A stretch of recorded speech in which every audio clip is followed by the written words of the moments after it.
నమస్కారం Zee TV news కి స్వాగతం. ప్రతిక్షణం ప్రజాహితం. తెలంగాణ రాష్ట్రంలోని ప్రతి జిల్లాల నుంచి విద్యార్థులను క్రీడాకారులుగా తీర్చిదిద్ది దేశంలోనే అగ్రస్థానంలో రాష్ట్ర పేరు ప్రఖ్యాతలు తెచ్చేందుకు ప్రభుత్వం చిత్తశుద్ధితో పనిచేస్తుందని Telangana sports authority chairman Sivasenareddy అన్నారు.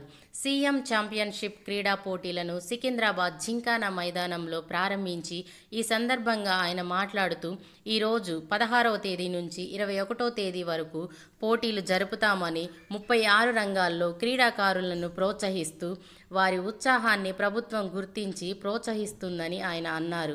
సీఎం రేవంత్ రెడ్డి ఆధ్వర్యంలో దేశంలోని తెలంగాణ రాష్ట్రం క్రీడాకారులకు మంచి ప్రోత్సాహం లభించాలని సదుద్దేశంతో ఈ పోటీలు నిర్వహిస్తున్నామని ఆయన తెలిపారు. హైదరాబాద్ స్థాయిలో వివిధ పాఠశాల క్రీడాకారులను ప్రోత్సహించేందుకు గ్రౌండ్ కళకళలాడింది. ఈ కార్యక్రమంలో స్పోర్ట్స్ అథారిటీ అధికారులు సుధాకర్ రావు తదితరులు పాల్గొన్నారు. లెవెల్లో ఈరోజు ప్రారంభం కాబోతున్నాయి. ఈరోజు ప్రారంభించడం జరిగింది. తెలంగాణ మొత్తంలో కూడా ఈ రోజు నుంచి 21వ తారీఖు వరకు 16 నుంచి 21వ తారీఖు వరకు district level sports competitions CM cup competitions మొదలైనవి.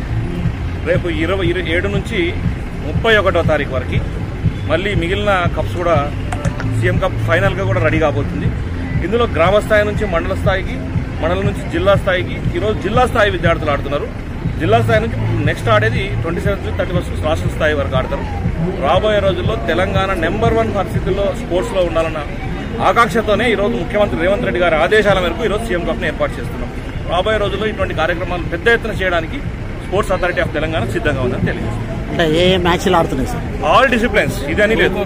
ఖోఖో, కబడ్డీ, వాలీబాల్ 36 డిసిప్లిన్స్ ఈ రోజు ఇక్కడ ఆడుతుంది. మీరు ప్రతి ఒక్క డిసిప్లిన్ దీంట్లో చేర్చడం జరిగింది. వారి అసోసియేషన్లో ఇచ్చిన ప్రకారం ప్రతి డిసిప్లిన్లో కూడా దీన్ని క్రియాశీలకంగా ముందు తీసుకోవడానికి సిద్ధంగా ఉంది.